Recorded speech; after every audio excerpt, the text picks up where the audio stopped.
బయట helping hands అని board ఉంటుంది. మద్యానికి ఇతర వ్యసనాలకు బానిసైన వారికి థెరపీ చేస్తామని చెబుతారు. ఇంతవరకు బాగానే ఉంది. కానీ ఎలాంటి అనుమతులు లేకుండా, సరైన వైద్యులు కూడా లేకుండా ట్రీట్మెంట్ అందిస్తూ ఉంటారు. సేవ పేరుతో బెదిరించి భయపెట్టి సర్వం దోచేస్తారు. వరంగల్లో ఎన్జీఓ మాటున జరుగుతున్న నకిలీ వైద్యుడి బాగోతాన్ని అధికారులు బట్టబయలు చేశారు.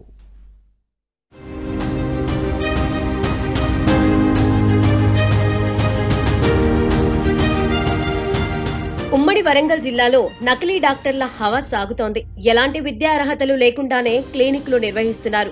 ప్రభుత్వ నిబంధనలేవీ పాటించకుండానే ఏళ్ల తరబడి చికిత్సను అందిస్తున్నారు. వైద్యం పేరిట లక్షలకు లక్షలు గుంజుతున్నారు.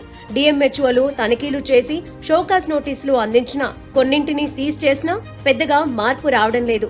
తాజాగా హనుమకొండ సర్క్యూట్ గెస్ట్ హౌస్ సమీపంలో నిర్వహిస్తున్న మరో క్లినిక్ బాగోతం బట్టబయలైంది. హెల్పింగ్ హ్యాండ్స్ కేంద్రం, డి అడిక్షన్ సెంటర్ పై తెలంగాణ మెడికల్ కౌన్సిల్ గురువారం ఆకస్మిక తనిఖీలు నిర్వహించింది. వైద్యపరంగా ఎలాంటి విద్యా అర్హత లేకున్నా రాము అనే వ్యక్తి హెల్పింగ్ హ్యాండ్స్ సొసైటీ అనే ఎన్జీఓను నెలకొల్పి అదే పేరు మీద డి అడిక్షన్ సెంటర్ నిర్వహిస్తున్నట్లు అధికారులు తెలిపారు. డి అడిక్షన్ సెంటర్ కు వచ్చే రోగులకు ఎలాంటి సైకియాట్రిస్ట్ సలహా లేకుండా మందులు ఇస్తూ వాటిని చట్టవిరుద్ధంగా నిల్వ ఉంచి దుర్వినియోగం చేస్తున్నట్లు గుర్తించారు.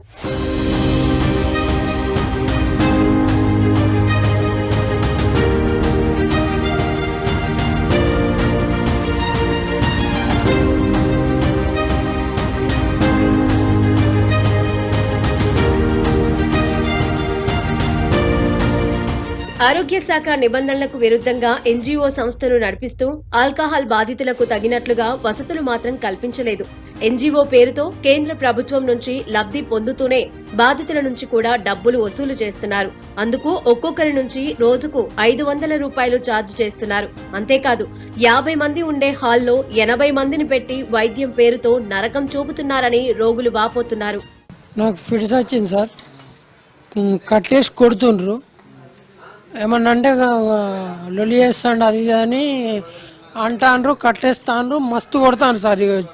దెబ్బలు చూడండి సార్, దెబ్బలు చూడండి, పెదు మొత్తం పలిగింది, ఒక 1/2 లీటర్ రక్తం పోయింది సార్. అట్టటి ఇంటికి పంపించమంటే కొడతాను సార్. ఫ్యామిలీ మ్యాటర్, అసలు జరిగేది వేరు సిచ్యువేషన్. కానీ వీళ్ళు ఒక 4 మనుషులు వస్తారు రాత్రి 2 గంటలకు. మాది మంగపేట మండలం కమలాపురం. రాత్రి 2 గంటలకు వచ్చి కిడ్నాప్ చేసుకొని వచ్చి గుద్దుకుంటా కొట్టుకుంటా తీసుకొని వస్తారు. తీసుకొని వచ్చి మినిమం 45 డేస్ ట్రీట్మెంట్. కానీ 3-4 నెలలు ఇప్పుడు నేను వచ్చి 100 రోజులు ఇక్కడనే ఉంచుకుంటాను. అది ఉంటుంది, టార్చర్ ఉంటుంది. టార్చర్ ఇప్పుడు ఎదురు తిరిగితే కట్టేస్తారు, వాళ్ళని ఎదురు తిరగద్దు, కట్టేస్తారు, కొడతారు. డి అడిక్షన్ బాధితుల్లో కొందరు భయంతో తమకు మంచి వైద్యమే అందిస్తున్నారని చెబుతున్నారు.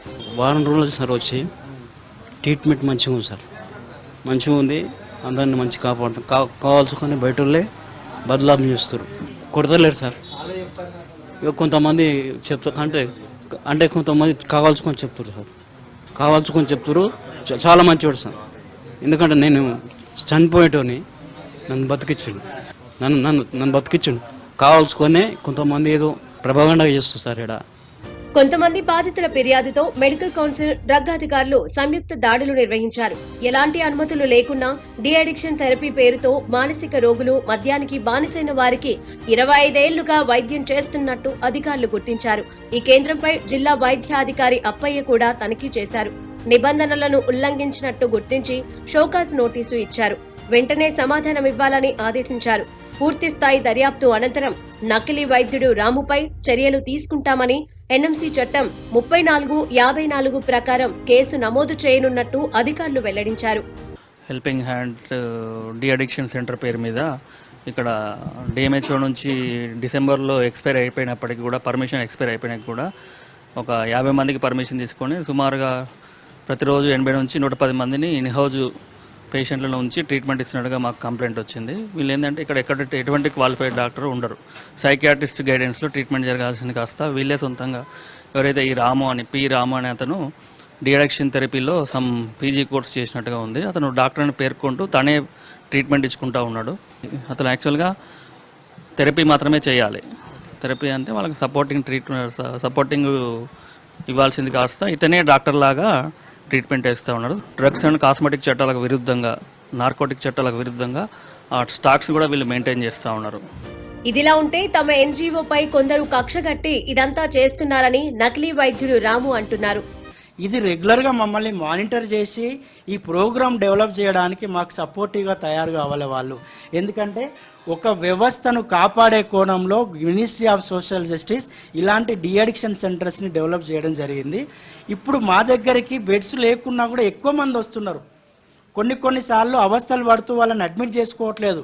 అలాంటి డిమాండ్ ఉన్న ఇన్స్టిట్యూట్ని ప్రభుత్వం కానీ, అధికారులు కానీ, మీడియా వాళ్ళు కానీ, సోషల్ ఎన్జిఓస్ కానీ ప్రతి ఒక్కరు ఇలాంటి వాళ్ళని కాపాడుకుంటే మేము వాళ్ళని కాపాడే పరిస్థితి అవసరంలో మేము ఉంటాం. సో మాకు సపోర్ట్ చేయాలి తప్ప మా నడ్డీరగొట్టి ఇలాంటి ఇన్స్టిట్యూట్స్ని కొలాబ్ చేస్తే మాత్రం బాగుండదని నేను కోరుకుంటున్నా. ఉమ్మడి వరంగల్లో ఇలాంటి నకిలీ వైద్యులు చాలా మంది ఉన్నారని, వారందరిపై చర్యలు తీసుకోవాలని స్థానిక ప్రజలు కోరుతున్నారు.